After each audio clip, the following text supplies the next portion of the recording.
बच्चों, बचपन में आप सब ने कहानी ज़रूर सुनी होगी। दादी से, नानी से, बुआ से, सभी बच्चों को कहानी सुनना और पढ़ना बहुत ही अच्छा लगता है। लेकिन क्या आपको पता है कि एक अच्छी कहानी की क्या विशेषता होती है? कहानी के अंदर कौन कौन से तत्व होते हैं? पिछली वीडियो में हमने पंचलाइट की कहानी को पढ़ा था और कहा था कि इस कहानी की समीक्षा हम दूसरी वीडियो में पढ़ेंगे। तो समीक्षा करने से पहले हमें ये तो पता हो कि हम समीक्षा करेंगे कैसे। बोर्ड परीक्षा में या तो समीक्षा आती है या उस कहानी का कथानक या सारांश आता है। तो हम समीक्षा कैसे करेंगे, पहले ये तो जान लें कि समीक्षा होती क्या है। और समीक्षा हम जब ही कर पाएंगे जब हमें कहानी के तत्व पता होंगे कि कहानी के तत्व क्या होते हैं, तभी किसी कहानी की समीक्षा कर पाएंगे। बच्चे बोर्ड परीक्षा के लिए कहानी में समीक्षा लिख भी आते हैं, याद भी करते हैं, लेकिन उन्हें पता नहीं होता कि ये कहानी की समीक्षा क्या होती है, समीक्षा करना क्या होता है। तो बच्चों, पहले जान लो कि एक अच्छी कहानी में कौन कौन से तत्व होते हैं और उन्हीं तत्वों के आधार पर किसी कहानी की समीक्षा की जाती है। अगर आपको तत्वों का ही नहीं पता है कि एक कहानी के अंदर क्या क्या होना चाहिए, तो आप समीक्षा को नहीं कर पाएंगे। तो सबसे पहले कहानी के तत्वों को जानें कि एक कहानी किन किन तत्वों से मिलकर पूरी होती है। मानव सृष्टि के विकास के साथ साथ कहानी का विकास भी हुआ। कहानी कहना, सुनना मनुष्य की बहुत सी आदतों में से एक रहा। आरंभ में मनोरंजन और आत्मसंतुष्टि के लिए कहानी कही सुनी जाती थी। बाद में अभिव्यक्ति और समाज के महत्वपूर्ण अनुभवों को प्रकट करने के लिए तथा नीति और उपदेश, सामाजिक सुधार, विरह एवं आंतरिक अनुभूति आदि की अभिव्यक्ति के लिए भी कहानी को माध्यम बनाया गया। कहानी को गद्य साहित्य की सबसे लोकप्रिय विधा माना जाता है। हिंदी साहित्य में कहानी के और भी नाम हैं, जैसे इसे गल्प, आख्यायिका, लघु कथा आदि भी नाम से इसको जाना जाता है। और अंग्रेजी के शॉर्ट स्टोरी के लिए जो शॉर्ट स्टोरी हिंदी पर्याय के रूप में कहानी नाम इसका सामान्य रूप से प्रचलित है कि कहानी को अंग्रेजी में क्या कहते हैं, शॉर्ट स्टोरी। प्रेमचंद जी कहानी के प्रसिद्ध लेखक हैं। उन्होंने कहानी की परिभाषा इस प्रकार की थी कि कहानी ऐसा उद्यान नहीं है, मतलब कहानी एक ऐसा बगीचा नहीं है जिसमें भांति भांति के फूल और बेल सजे हों, बल्कि एक ऐसा गमला है जिसमें एक ही पौधे का माधुर्य अपनी समुन्नत रूप में दृष्टिगोचर होता है। कहानी की परिभाषा को रामचंद्र शुक्ल जी ने भी इस प्रकार से लिखा है कि सादे ढंग से केवल कुछ अत्यंत व्यंजक घटनाएं और थोड़ी बातचीत सामने लाकर क्षिप्र गति से किसी एक गंभीर संवेदना या मनोभाव में पर्यवसित होने वाली गद्य विधा कहानी है। एक अंग्रेज राइटर हैं एडगर एलन प्रो, उन्होंने कहा था कि एक कहानी एक निश्चित प्रकार का वर्णनात्मक गद्य है जिसके पढ़ने में आधे घंटे से लेकर 1 घंटे का समय लगता है। इस प्रकार हमने जाना कि कहानी की परिभाषा क्या होती है, कहानी किसे कहते हैं। अब जानते हैं कि कहानी के तत्व क्या होते हैं। एक कहानी कितने तत्वों से पूरी होती है। तो कहानी के प्रमुख 6 तत्व हैं। पहला है कथानक, दूसरा है पात्र और चरित्रण, तीसरा है कथोपकथन या वार्तालाप या संवाद, चौथा है वातावरण, देश काल और परिस्थिति की संकलन त्रय, और पांचवा है भाषा और शैली, छठा है उद्देश्य। कुछ लोग शीर्षक को भी इसका तत्व मानते हैं, लेकिन कुछ कथानक में ही शीर्षक को जोड़ लिया जाता है। इसलिए प्रमुख जो इसके तत्व हैं वो 6 ही माने जाते हैं। इन 6 तत्वों के आधार पर ही किसी कहानी की समीक्षा की जाती है। ये 6 तत्व क्या हैं, इसको हम एक फिल्म के माध्यम से भी समझ सकते हैं। जैसे एक फिल्म होती है तो उस फिल्म में एक कहानी होती है, वो होता है उसका कथानक। जो उसमें पात्र होते हैं जैसे हीरो, हीरोइन और जो खलनायक, अच्छे पात्र, बुरे पात्र, वो सब उसके पात्र होते हैं। फिर उसमें जो वो बोलते हैं, जो उनके संवाद होते हैं, जो उसके डायलॉग होते हैं, वो होता है कथोपकथन, उनका वार्तालाप। तीसरा है वातावरण, देश काल, यानी वो जो है कौन से वातावरण की कहानी है, मतलब आज के ज़माने की है या पुराने ज़माने की है, शहर की है, गांव की है, इस तरह से उसका फिर वातावरण रखा जाता है। और वातावरण के आधार पर ही उनकी जो है भाषा शैली आती है। जैसा जो वातावरण होगा वैसी ही उनकी भाषा शैली होगी, वैसी ही उनकी वेशभूषा होगी। छठा आता है उद्देश्य। फिर आता है कि इस कहानी का उद्देश्य क्या है। कोई भी कहानी बिना उद्देश्य के नहीं होती है। पहला उद्देश्य आता है दिमाग में, तब जाकर के कहानी बनती है कि हम किस उद्देश्य को दिखा रहे हैं इस कहानी में। तो ये कहानी के 6 तत्व होते हैं। जब हम किसी कहानी की समीक्षा करते हैं तो हम इन 6 तत्वों के आधार पर ही उसकी समीक्षा करते हैं कि जो ये कहानी है, इस कहानी में ये सारे 6 तत्व और जो शीर्षक है वो भी है कि नहीं है। अगर वो सारे 6 तत्व हमारे किसी कहानी में होते हैं तो वो कहानी एक पूर्ण कहानी होती है और वो समीक्षा में हम करते हैं। अब बच्चे बोर्ड परीक्षा में समीक्षा कर तो आते हैं, लेकिन उन्हें पता नहीं कि जो है समीक्षा होती क्या है। तो पहले तो तत्व ही जान ले, जब उन्हें खुद पता चलेगा, ये मतलब कि जानेंगे कि एक अच्छी कहानी में कौन कौन से तत्व होने चाहिए, जब वो किसी कहानी की समीक्षा कर पाएंगे।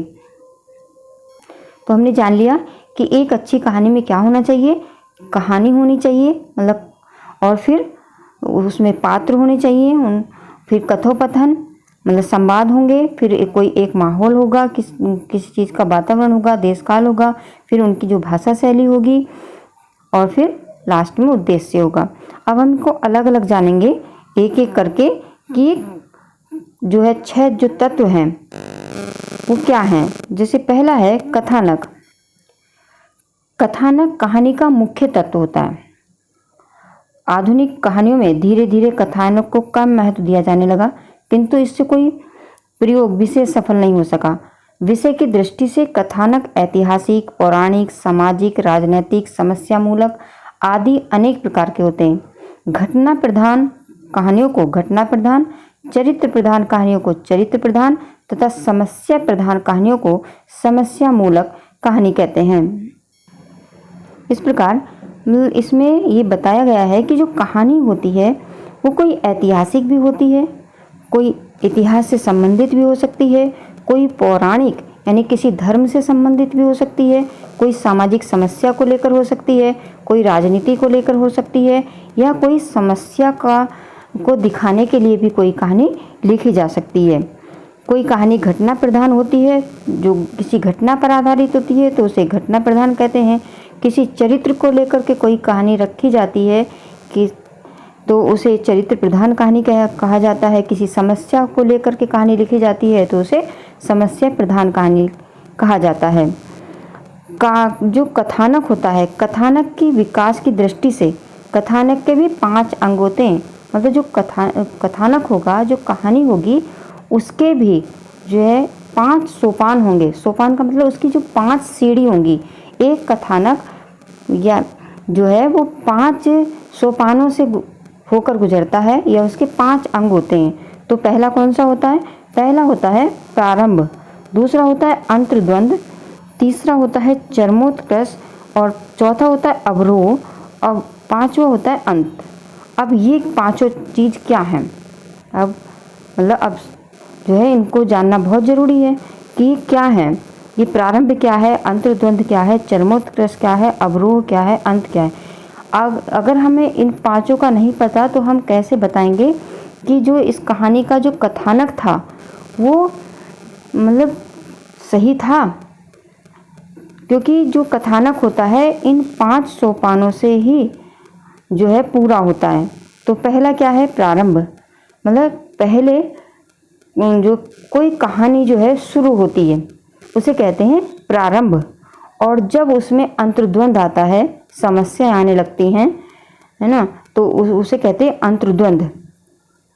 फिर तीसरा होता है चरमोत्कर्ष। चरमोत्कर्ष होता है उन समस्याओं का उच्च कोटि पे पहुंच जाना। फिर चौथा है अवरोह। फिर अवरोह का मतलब होता है कि अब सुधार हो रहा है, समस्या जो आई थी या जो भी कुछ कहानी होती है उसमें सुधार होता है। फिर पांचवा आता है अंत, कि अब कहानी का अंत हो रहा है। तो ये पांचों जो हैं, प्रारंभ, अंतर्द्वंद, चरमोत्कर्ष, अवरोह, अंत, ये कहानी के 5 सोपान होते हैं या 5 अंग होते हैं। इनके बिना कहानी जो है अधूरी रहती है। जैसे आपने इस तरह से देखा होगा फिल्मों में भी कि जैसे किसी फिल्म में कोई परिवार की कहानी दिखाई जा रही है तो शुरुआत में क्या दिखाया जाता है कि जब उस कहानी का प्रारंभ होता है तो एक जो है घर होता है, परिवार होता है, सब कुछ सुख से रह रहे होते हैं, शांति से रह रहे होते हैं, उसमें सब लोग आपस में प्रेम से रह रहे हैं। तो वो उसमें कहानी का हो रहा है प्रारंभ। फिर धीरे धीरे जो है जब कहानी आगे बढ़ती है तो फिर उनमें थोड़ा मतभेद उत्पन्न होता है, झगड़े होते हैं या कुछ शक होता है या कुछ जो है राज आ जाते हैं या कुछ मतलब आपस में जो है संबंधों में कुछ खटास आ जाती है, तो वो हो जाता है अंतर्द्वंद होना। उस कहानी के अंदर अंतर्द्वंद आ गया, दूसरा मतलब दूसरा अंग आ गया कहानी कथानक का। फिर तीसरा आता है चरमोत्कर्ष। अब जो है उनका लड़ाई झगड़ा बहुत बढ़ गया, मतलब जब बढ़ जाता है, उच्च स्थिति पे आ गया उनका झगड़ा, तो वो होता है उस कहानी का चरमोत्कर्ष। फिर तीसरा होता है फिर अवरोह। चौथा अवरोह होता है, यानी जब उनके जो है जो शक होते हैं वो दिमाग में जब किसी के लिए शक होता है तो वो शक खत्म हो जाता है, जो राज होते हैं वो खुल जाते हैं और जो है सब कुछ जो है सब कुछ अच्छा होने लग जाता है। जब कोई सुधार होने लगता है समस्याओं का तो उसे कहते हैं अवरोह हो रहा है। और फिर लास्ट में जब सब कुछ अच्छा हो जाता है, सब लोग मिल जाते हैं, तो कहानी का अंत हो जाता है, एंड हो जाता है। तो इस तरह से एक कथानक में ये सब चीज़ होनी चाहिए, मतलब पहले शुरुआत, फिर उसमें कुछ जो है अंतर्द्वंद, फिर जो है चरमोत्कर्ष स्थिति, और फिर अवरोह मतलब फिर जो है सुधार, और फिर अंत। ये सब एक कथानक में होने चाहिए और ये क्रम से होंगे। अगर आगे पीछे हो जाएंगे तो फिर कहानी जो है गड़बड़ हो जाएगी। इसको और इस जो आज की स्थिति को लेकर भी हम समझ सकते हैं। अगर कोई बहुत आगे समय में या आज के समय में कोई जैसे ये महामारी चल रही है कोरोना की, अगर इस पे कोई एक कहानी लिखेगा या इसके बारे में कुछ लिखेगा तो सबसे पहले क्या लिखेगा या तो क्या होगा, पहले प्रारंभ होगा कि जो है ये प्रारंभ कहाँ से हुआ, कहाँ से ये बीमारी आई। जब वो शुरुआत जो लिखेगा तो ये होगा उसका प्रारंभ। प्रारंभ में क्या लिखेगा कि कहाँ से आ रही है कहानी, जो ये जो बीमारी है वो कहाँ से आई, कैसे फैली। फिर जब ये धीरे धीरे लोगों के बीच में जो है मन में आया कि जानने की उत्सुकता जानी कि कैसे फैलती है, कैसे इसका बचाव किया जाता है, कहाँ कहाँ ये फैल चुकी है, तो ये सब हो रहा है अंतर्द्वंद में। और जब आज की जैसी स्थिति है हमारी जो है आस पड़ोस में या इधर उधर सब जगह केस जो है मिल रहे हैं, तो ये हो रही है आज की स्थिति में चरमोत्कर्ष। उस कहानी का चरमोत्कर्ष हो रहा है। लेकिन जैसे जैसे फिर सुधार की स्थिति आएगी, जो है हर समस्या का सुधार होता है, मतलब जो है समाधान भी होता है, और जो कोई परेशानी आती है तो उस परेशानी का भी जो है एक ना एक दिन अंत की तरफ वो बढ़ती है समस्या।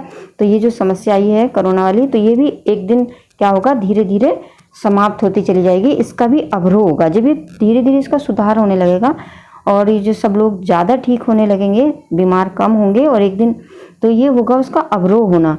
और जब एकदम ही सब लोग जो है ठीक हो जाएंगे तो उसका हो जाएगा अंत। तो इस प्रकार से ये जो है हमने समझा इस तरह से कि एक कहानी में क्या चीज़ होते हैं। तो अब अच्छी तरह से समझ में आ गया होगा कि एक कथानक में प्रारंभ होता है, अंतर्द्वंद होता है, चरमोत्कर्ष होता है, अवरोह होता है, अंत होता है। तो जब आप कोई कहानी पढ़ रहे होंगे या कोई फिल्म देख रहे होंगे तो अब आपके दिमाग में आएगा कि हाँ, इस कहानी में ये 5 सोपान या 5 अंग थे, तो भाई ये कथानक सही है। कहानी तत्व के आधार पर ये कथानक सही है क्योंकि ये 5 जो हैं इसमें हैं। अब दूसरा है पात्र। अब पात्र के बिना तो कोई कहानी पूरी हो नहीं सकती, उसमें पात्र भी जरूर होते हैं। पात्र का मतलब नायक नायिका, हीरो हीरोइन, है ना, खलनायक, ये सब उसमें होते हैं। अच्छे बुरे लोग सब कहानी के अंदर जैसी कहानी होती है वैसे ही उसमें पात्र होते हैं। तो कहानी में जितने कम पात्र होते हैं कहानी उतनी ही उत्कृष्ट कोटि की मानी जाती है। मतलब जितनी आवश्यकता हो उतने ही कहानी में पात्र रखे जाएं। कहानी का मूल भाव चाहे जो भी हो, मानव चरित्र की प्रतिष्ठा की कहानी का प्रधान विषय होता है। जो कहानी के पात्रों में स्वाभाविकता का होना आवश्यक है। कहानी में पात्रों का चरित्र चित्रण भी 3 प्रकार का होता है। पहला है कथोपकथन द्वारा, दूसरा है लेख के स्वकथन द्वारा, तीसरा है पात्रों के पारस्परिक क्रियाकलापों द्वारा, और पात्रों में जीवन संघर्षों का उल्लेख करना कहानी की सफलता रहती है। तीसरी कहानी का तत्व है कथोपकथन यानी संवाद। संवाद के बिना कहानी अधूरी है। मतलब उसमें संवाद जिस कहते हैं डायलॉग को, अगर डायलॉग नहीं होंगे तो कहानी जो है व्यर्थ है, समझ में ही नहीं आएगी कहानी क्या है। तो जो है इसको कथोपकथन कहते हैं। और कहानी में कथोपकथन के भी 2 उद्देश्य होते हैं, पात्र में चरित्र चित्रण को प्रस्तुत करना और कथा प्रभाव को आगे बढ़ाना। मतलब जो ये संवाद होते हैं ये कहानी को क्या करते हैं, जो पात्र होता है उसके पात्र को जो है करेक्टर को जो है प्रस्तुत करते हैं, उसके चरित्र चित्रण को दिखाते हैं। जब कोई डायलॉग बोल रहा होता है तो उसके बोलने से हमें पता चल जाता है कि जो पात्र है वो कैसा है। तेज बोलेगा, कड़क के बोलेगा तो समझ लेंगे ये तेज है, और बहुत ही सादगी से बोलेगा, अच्छी तरह से बोलेगा, विनम्र होकर बोलेगा, मीठा बोलेगा तो समझ लेंगे ये जो है ये पात्र अच्छा है, सीधा साधा है। तो जो संवाद होते हैं, जो कथोपकथन यानी जो डायलॉग होते हैं वो पात्रों को दिखा देते हैं कि जो है ये कैसा है। तो इसकी जो पहली विशेषता होती है कथोपकथन की यानी संवाद की, पात्रों में चरित्र चित्रण को प्रस्तुत करना, और दूसरी होती है कथा प्रभाव को आगे बढ़ाना। ये जो संवाद होते हैं ये कथा को आगे बढ़ाते हैं। जैसे सामान्य स्थिति चल रही है, सब लोग बात कर रहे हैं, लेकिन अभी कोई एक ने कुछ बोला तो उस पर फिर चर्चा चल जाएगी कि फिर उसमें जानकारी जो है आगे लेने की कोशिश की जाएगी कि क्या थी, फिर समस्या आके निकलेगी। मतलब जो है इस तरह से जो होते हैं ये संवाद, ये कहानी को आगे बढ़ाते हैं। इस तरह से इसमें 2 उद्देश्य होते हैं। और इसमें कथोपकथन में, इन संवादों में और भी विशेषताएं होती हैं। इसकी पहली विशेषता होती है कि कथोपकथन स्वाभाविक और तर्कसंगत होने चाहिए। ऐसे नहीं फालतू से कुछ भी ऐसे ही बोल दिया। ये जो जितने भी डायलॉग हों या कथोपकथन हो वो तर्कसंगत हों। दूसरी विशेषता है कथोपकथन जो है यानी डायलॉग या संवाद सरल और संक्षिप्त हों। फिर तीसरी विशेषता है कथोपकथन सशक्त होने चाहिए, सार्थक होने चाहिए और मार्मिक होने चाहिए। अगली विशेषता है कथोपकथन कथा में विकास में सहायक हो, मतलब कहानी को आगे बढ़ाने में सहायता करें। चौथी विशेषता है इसकी वातावरण और देशकाल परिस्थिति। कहानी में विश्वसनीयता लाने के लिए आवश्यक है कि देश काल और परिस्थिति का सही चित्रण किया जाए। वातावरण का चित्रण कथ्य की प्रेरणा के लिए पाठक के मानस को तैयार करता है। ये कुछ कहानियों में प्रारंभ में ही कर दिया जाता है और कुछ के मध्य में किया जाता है। मतलब वातावरण का मतलब होता है कि उस परिस्थिति को दिखाना कि ये जो है कहानी किस माहौल की है, किस देश काल की है, आज के ज़माने की है, पिछले ज़माने की है, अंग्रेज़ों के ज़माने की है, या गांव की है, या शहर की है। इस तरह से उसमें दिखाया जाता है। तो वो होता है उसका वातावरण या देश काल या परिस्थिति। अगला है इसका तत्व भाषा शैली। भाषा में भावों की अभिव्यक्ति होती है और शैली अभिव्यक्ति का स्वरूप होती है। कहानी की भाषा जितनी ही सरल होगी, सुस्पष्ट होगी, बोधगम्य होगी, मतलब समझने लायक होगी, तो कहानी उतनी ही सफल होगी। भाषा की जो क्लिष्टता से कहानी की स्वाभाविकता समाप्त हो जाती है। यानी जो कहानी है अगर उसमें शब्द इतने कठिन होंगे और जो है समझ में ही नहीं आएंगे पढ़ने वाले को, तो कहानी समझ में ही नहीं आएगी। तो भाषा बहुत ज़रूरी है कि इस तरह की होनी चाहिए कि पाठक जो होता है या जो देख रहा होता है, सुन रहा होता है, वो कहानी उसको समझ में आ जाए। भाषा समर्थ, प्रभावशाली, चित्रात्मकता और प्रभावकता से पूर्ण होनी चाहिए। यानी पढ़ने वाले को, देखने वाले को, सुनने वाले को वो समझ में आना चाहिए। अगला है इसका तत्व उद्देश्य। मनोरंजन के साथ साथ कहानी में कोई ना कोई उद्देश्य निहित रहता है, किंतु कहानी का उद्देश्य उपन्यास के उद्देश्य की भांति स्पष्ट और विस्तृत नहीं होता। इसमें कहानी के उद्देश्य का संकेत मात्र ही रहता है। मतलब जो कहानी का उद्देश्य होता है वो बहुत ज़रूरी है। एक कहानी जो लिखी जाती है एक उद्देश्य को लेकर के लिखी जाती है कि जो हमने कहानी लिखी है या जो हम दिखा रहे हैं वो उस कहानी का उद्देश्य क्या है। तो उद्देश्य भी बहुत ज़रूरी है। तो कोई भी कहानी जब पूरी होती है जब ये 6 तत्व उसके अंदर होते हैं। तो बच्चों आज हमने इसमें जाना कि एक कहानी के कितने तत्व होते हैं। 6 तत्व होते हैं। तो अगर आपने समझ लिया है कि एक कहानी में इतनी सब चीज़ें होनी चाहिए, मतलब जो है कथानक होना चाहिए, पात्र होने चाहिए और जो है उसके कथोपकथन संवाद होने चाहिए, वातावरण देशकाल होना चाहिए, भाषा शैली होनी चाहिए, उद्देश्य होना चाहिए, तभी एक कहानी पूरी होती है। तभी आप किसी भी कहानी की समीक्षा कर पाओगे। तो अब हम आगे जो है कहानियों की जितनी भी कहानी हम पढ़ेंगे उस कहानियों की समीक्षा भी करेंगे। तो अब आपको समझ में आ जाएगा कि जो है जब हम समीक्षा कर रहे हैं तो ये कहानी जो है इन 6 तत्वों पर जो है या 6 तत्वों की कसौटी पर खरी उतरती है, तभी एक कहानी को अच्छी कहानी कहा जाता है। अब वीडियो के अंत में हम अच्छी कहानी की विशेषताएं भी जान लेते हैं कि एक अच्छी कहानी की विशेषताएं क्या होती हैं। जब भी कोई कहानी लिखी जाती है तो सबसे पहले आता है उसका शीर्षक। कहानी का शीर्षक कैसा होना चाहिए? संक्षिप्त होना चाहिए, भावपूर्ण होना चाहिए, स्पष्ट और कौतूहलपूर्ण होना चाहिए और कथानक से संबद्ध होना चाहिए। मतलब जब कोई कहानी लिखी जा रही है तो सबसे पहले उसका क्या रखा जाता है? शीर्षक का अर्थ होता है उसका नाम। उसका नाम जो है छोटा होना चाहिए, भावपूर्ण होना चाहिए और स्पष्ट होना चाहिए और एक कौतूहल मन में बनना चाहिए कि मतलब जो इसका नाम है, नाम देखते ही जो है कहानी को पढ़ने का, सुनने का, जानने का मन करे और जो है उस जो तुम्हारी कहानी लिखी जा रही है उससे मिला जुला भी होना चाहिए, उससे रिलेटेड होना चाहिए। ये नहीं कि कहानी कुछ है और उसका नाम कुछ है। दूसरा है कथानक। कहानी का कथानक स्वाभाविक, स्पष्ट, रोचक और सार्थक होना चाहिए। लंबे कथानक कहानी में दोष उत्पन्न करते हैं। कहानी इतनी लंबी होनी चाहिए कि एक बैठक में ही समाप्त हो जाए। तीसरी विशेषता होती है अच्छी कहानी की पात्र। कहानी में पात्रों की संख्या जितनी कम हो कहानी पाठकों के लिए उतनी ही बोधगम्य होगी और पात्रों की संख्या बढ़ने से कहानी की जो है बोधगम्यता में कठिनाई आ जाती है। मतलब जो पात्र उसमें रखे जाएं, जितनों की ज़रूरत हो उतने ही पात्र होने चाहिए। अनावश्यक पात्र कहानी में नहीं होने चाहिए।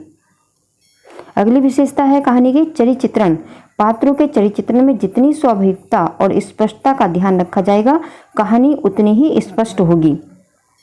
अगली विशेषता है अंतर्द्वंद। पात्रों के मनोवेगों का चित्रण जितना ही सजीव और मर्म स्पर्शी होगा कहानी उतनी ही सफल होगी। पात्रों के मनोवेगों का मतलब है कि पात्र अंदर से कैसा है, उसके चरित्र को जितनी अच्छी तरह से दिखाया जाएगा वो कहानी उतनी ही अच्छी होती है। अगला होता है घटना। यथासंभव कहानी में घटनाएं कम होनी चाहिए। अनेक प्रासंगिक कथनाएं या घटनाएं कहानी को असफल बना देती हैं।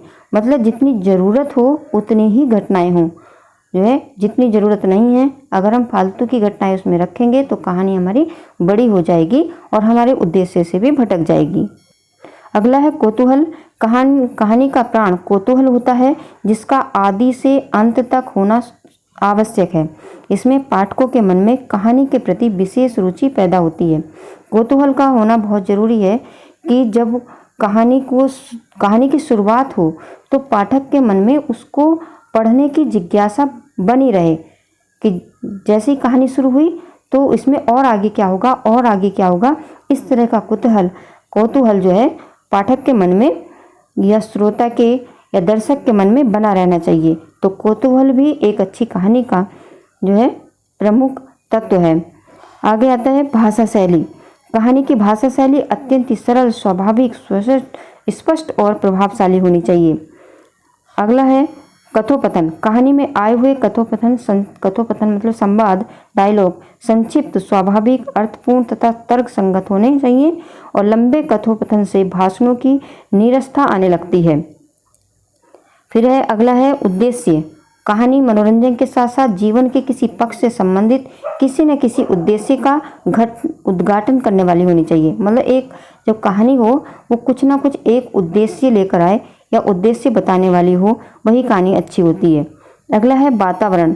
कहानी में विश्वसनीयता लाने के लिए वातावरण का चित्रण होना बहुत ही आवश्यक है कि ये कहानी कौन से वातावरण को दिखाई जा रही है, कौन से माहौल को दिखा रही है। अगला है कहानी का आदि और अंत। आदि का मतलब होता है शुरुआत और अंत का तो पता ही है एंड। कहानी का आदि और अंत अत्यंत कौतूहलपूर्वक होना चाहिए, जिससे पाठक की उत्सुकता बराबर बनी रहे। जब कहानी शुरू हो तब उसके अंदर एक कौतूहल बना रहे कि आगे क्या होगा। तो आज हम इस वीडियो में बस इतना ही पढ़ेंगे। कहानी जो है के तत्व हमने इसमें समझे हैं। मुझे आशा है कि आपको ये तत्व समझ में आ गए होंगे। कहानी ये जो वीडियो है थोड़ी सी लंबी हो गई है, क्योंकि अगर वीडियो को छोटा किया जाएगा तो कुछ ना कुछ समझाने से छूट जाएगा। तो इसलिए पढ़ाई की वीडियो लंबी हो ही जाती हैं। मैं सोचती हूँ कि छोटी हो लेकिन वो अपने आप ही बड़ी हो जाती है, क्योंकि अगर छोटा किया जाएगा तो समझाने से बहुत सारी चीज़ें रह जाएंगी।